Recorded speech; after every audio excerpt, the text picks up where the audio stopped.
നമ്മുടെ ശരീരത്തിന്റെ പല ഭാഗങ്ങളിലും ഇങ്ങനെ നോർമലായിട്ട് തൊടുന്ന സമയത്ത് ഒരു പെയിൻ ഉണ്ടാകുന്നു, അല്ലെങ്കിൽ കഴുത്തൊക്കെ ഇങ്ങനെ സ്റ്റിഫ് ചെയ്യുന്നതായിട്ടുള്ള ഒരു കണ്ടീഷൻ വരുന്നുണ്ട്. ഇങ്ങനത്തെ ഒരു അവസ്ഥ നിങ്ങൾക്കുണ്ടോ? ഇങ്ങനെ ഒരു സാഹചര്യം ഉണ്ടെങ്കിൽ ഒരു പക്ഷേ അത് മയോഫേഷ്യൽ പെയിൻ സിൻഡ്രം ആയിരിക്കും. ഈ പേര് കേട്ട് അങ്ങനെ കോംപ്ലിക്കേറ്റഡ് ആവണ്ട, പേടിക്കാനൊന്നുമില്ല. ആയുർവേദത്തിൽ ഇതിന് കൃത്യമായിട്ടുള്ള ഒരു ചികിത്സയുണ്ട്. ആയുർമനയിലെ ഏറ്റവും എക്സ്പീരിയൻസ്ഡ് ആയിട്ടുള്ള ഡോക്ടേഴ്സ് ആയിട്ടുള്ള ഡോക്ടർ മെർലിൻ ആൻഡ് ഡോക്ടർ മൂസിനെയാണ് ഈ വിഷയത്തിൽ നമ്മളോട് സംസാരിക്കുന്നത്. ഡോക്ടർ, എന്താണ് ഈ മയോഫേഷ്യൽ പെയിൻ സിൻഡ്രം എന്ന് പറയുന്നത്? ആർക്കൊക്കെ ഇത് വരാം? എങ്ങനെയാണ് ഇത് വരാൻ സാധ്യതയുള്ളത്? ആയുർവേദത്തിൽ ഇതിന് എന്താണ് ഒരു പരിഹാരം ഉള്ളത്? ഒരു 35-നും 45-നും വയസ്സിലുള്ള സ്ത്രീകളിൽ ശരീരവേദന, കഴുത്ത് വേദന, കാല് വേദന, ഇങ്ങനെ പലതരം വേദന, മിക്കവാറും ഈ കഴുത്തിൻ്റെ പുറകിൽ നിന്ന് തുടങ്ങിയിട്ട് ഉപ്പൂറ്റി വരെ വേദന വരും. അപ്പം ഒരു പല ഡോക്ടേഴ്സിനെയും പോയി കാണിക്കും ഇതെന്താണെന്ന് നോക്കാൻ വേണ്ടി. അപ്പോൾ പല ഇൻവെസ്റ്റിഗേഷൻസ് ചെയ്തിട്ടും യാതൊരു അസുഖവും ഇല്ല, ഇതൊരു ആൻസൈറ്റി കൊണ്ടാണ്, ഡിപ്രഷൻ്റെ ഒക്കെ മെഡിസിൻസ് ഒക്കെ കൊടുത്ത് പെയിൻ കില്ലേഴ്സും ഡെയിലി പെയിൻ കില്ലേഴ്സ് കഴിച്ച് വരുന്ന സ്ത്രീകളാണ് നമുക്ക് കൂടുതലായും വരുന്നത്. ഇതിനെയാണ് മയോഫേഷ്യൽ പെയിൻ സിൻഡ്രം എന്ന് പറയുന്നത്. പരിശോധിച്ച് നോക്കിയാൽ മാത്രമേ നമുക്ക് പറയാൻ പറ്റുള്ളൂ. നമുക്ക് ടച്ച് ചെയ്ത് നോക്കുമ്പം നമ്മൾ പാൽപേഷൻ എന്ന് പറയും, രോഗിയെ പരിശോധിക്കുമ്പോൾ അവിടെ ഈ ഒരു മസിൽസ് അല്ലെങ്കിൽ എവിടെയാണോ വേദനയുള്ള ആ മസിൽ അങ്ങ് ടൈറ്റായിട്ട് വരും. വരാനുള്ള കാരണം എന്ന് പറഞ്ഞാൽ നമ്മുടെ പൊസിഷൻസ് കറക്റ്റ് അല്ലാതെ പല കാരണങ്ങളും ഡോക്ടർ എക്സ്പ്ലെയിൻ ചെയ്യും.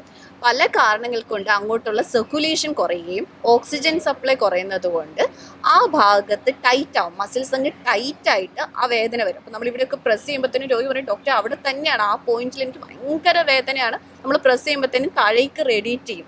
ചിലപ്പോൾ അത് ഡിസ്കിൻ്റെ ഇഷ്യൂസ് ആണെന്ന് പോലും തെറ്റിദ്ധരിക്കും. ഈ ഒരു രീതിയിൽ കാണുന്ന ഒരു കണ്ടീഷനെയാണ് മയോഫേഷ്യൽ പെയിൻ സിൻഡ്രോം എന്ന് പറയുന്നത്. അപ്പൊ പലർക്കും ഇങ്ങനത്തെ കേസൊക്കെ വരുന്ന സമയത്ത് അവരൊന്ന് ട്രീറ്റ്മെന്റ് ചെയ്യും, അത് മാറും, വീണ്ടും ഇത് വരും, അങ്ങനെ മാറുന്ന ഒരു സാഹചര്യം ഉണ്ടാവുന്നില്ല. പക്ഷെ നമുക്ക് ആയുർവേദ ട്രീറ്റ്മെന്റ് കൊടുത്തിട്ട് ഇത് പൂർണ്ണമായിട്ട് മാറ്റാൻ കഴിയും. അതിനൊരു ചികിത്സ എന്ന് നമ്മൾ പറയുമ്പോൾ ആ ഭാഗത്തെ നീർക്കെട്ട് ഒഴിവാക്കുന്ന രീതിയിലുള്ള ചികിത്സയിൽ സ്റ്റാർട്ട് ചെയ്യും. പിന്നെ അവരുടെ ബോഡി പ്യൂരിഫിക്കേഷൻ, മൈൻഡിന്റെ ട്രീറ്റ്മെന്റ്സ്, അങ്ങനെ ഒരു കോമ്പിനേഷൻ ഓഫ് ട്രീറ്റ്മെന്റ്സ് ആണ് നമ്മൾ ചെയ്യുക. അപ്പോൾ അവർ പൂർണ്ണമായിട്ട് ഭേദമാക്കാൻ പറ്റും. അതിനോടൊപ്പം നമ്മൾ എക്സസൈസും കൂടി സ്റ്റാർട്ട് ചെയ്യിപ്പിക്കും. യോഗ പോലത്തെ നമ്മുടെ മൈൻഡിനെ റിലാക്സ് ചെയ്യുന്ന പ്രാണായാമം, യോഗ എക്സസൈസുകളും കൂടാതെ സ്ട്രെച്ചിങ് എക്സസൈസുകളും ഇതിന് വളരെ ഉപകാരപ്രദമാണ്. ഇപ്പൊ മറ്റ് രോഗങ്ങളുടെ കൂടെ ഇത് വരുമോ, അതോ ഇത് സെപ്പറേറ്റ് ആയിട്ടാണോ ഒരു മനുഷ്യന് ഉണ്ടാവുക? ഈ സിംറ്റംസുമായിട്ട് 10 പേര് വരുന്നുണ്ടെങ്കിൽ അതിനകത്ത് 9 പേരും സ്ത്രീകളായിട്ടാണ് സാധാരണ കണ്ടുവരുന്നത്.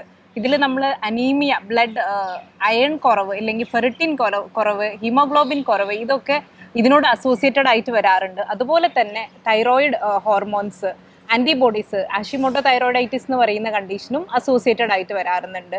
അതുപോലെ vitamin D deficiency, vitamin B12 ഡെഫിഷ്യൻസിയും ഇതിനോട് അസോസിയേറ്റഡ് ആയിട്ട് കാണാറുണ്ട്. സ്വാഭാവികമായിട്ട് ഒരു ചെറിയ പെയിൻ ഒക്കെ അല്ലേ ഇതിന് വരിക. അപ്പൊ നമ്മൾ ഇതൊരു ചെറിയ പെയിനാന്ന് കരുതി ഒഴിവാക്കുമ്പോൾ ഫ്യൂച്ചറിൽ എന്ത് പ്രശ്നമാണ് ഉണ്ടാവുക? ഇതൊരു ചെറിയ പെയിൻ അല്ല, ആക്ച്വലി നമ്മുടെ ശരീരത്തിൽ വളരെ ബുദ്ധിമുട്ടുണ്ടാക്കുന്ന പെയിനാണ് വരുന്നത്.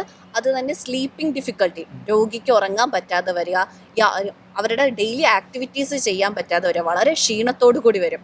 ഇത് കൂടുതൽ നാൾ നിൽക്കുമ്പോൾ ഫൈബ്രോമയാൽജിയ എന്നുള്ളൊരു കണ്ടീഷനിലേക്കാണ് അത് പോകുന്നത്. അത് നമ്മൾ ഗൂഗിളൊക്കെ ചെയ്ത് ഈ രോഗികൾ അവനവൻ്റെ സിംറ്റംസ് ഗൂഗിൾ ചെയ്യുമ്പോൾ വളരെ വലിയ രോഗങ്ങൾ, MND പോലത്തെ, മൾട്ടിപ്പിൾ സ്ക്ലീറോസിസ്, ഗില്ലൻ ബാരി സിൻഡ്രോം, ഇതിൻ്റെയൊക്കെ ലക്ഷണങ്ങളാണ് ഗൂഗിളിൽ നിന്ന് കിട്ടുക. അപ്പോൾ അവർക്ക് കൂടുതലും ഡിപ്രഷനിലേക്കും ആൻസൈറ്റിയിലേക്കും ഒക്കെ ഇത് പോകുകയും അവരുടെ ഡെയിലി ആക്ടിവിറ്റീസ് തന്നെ ചെയ്യാൻ പറ്റാത്ത ലെവലിലേക്ക് ഇത് എത്തിക്കുകയും ചെയ്യുന്നു. അപ്പൊ കേട്ടല്ലോ, ഒരു പക്ഷേ സ്ട്രെസ്, ഡിപ്രഷനൊക്കെ കൊണ്ട് ഈ ഒരു പ്രശ്നം ഉണ്ടായിരിക്കും.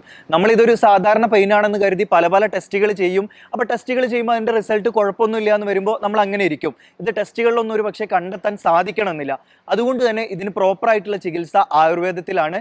ഇങ്ങനത്തെ ഒരു കണ്ടീഷൻ നിങ്ങൾക്ക് ഉണ്ടെങ്കിൽ ആയുർമന ആയുർവേദ പഞ്ചകർമ്മ സെന്ററിൽ അതിന് കൃത്യമായിട്ടുള്ള പരിഹാരമുണ്ട്. ദുബായ്, ഷാർജ, അജ്മാൻ എമിറേറ്റുകളിൽ ആയുർമനയുടെ ക്ലിനിക്ക് വരുന്നുണ്ട്. അറിയാലോ, വിദഗ്ധരായിട്ടുള്ള ഡോക്ടർമാരുടെ സേവനമാണ്. പിന്നെ എല്ലാ ഇൻഷുറൻസ് കാർഡുകളും റീഇംബേഴ്സ്മെന്റ് ബേസിൽ ആക്സെപ്റ്റ് ചെയ്യുന്നതായിരിക്കും. അപ്പോൾ നിങ്ങൾ ബുക്ക് ചെയ്യാനോ കൂടുതൽ വിവരങ്ങൾക്കോ ആയിട്ട് ഈ സ്ക്രീനിൽ കാണുന്ന നമ്പറിൽ കോൺടാക്ട് ചെയ്തോളൂ.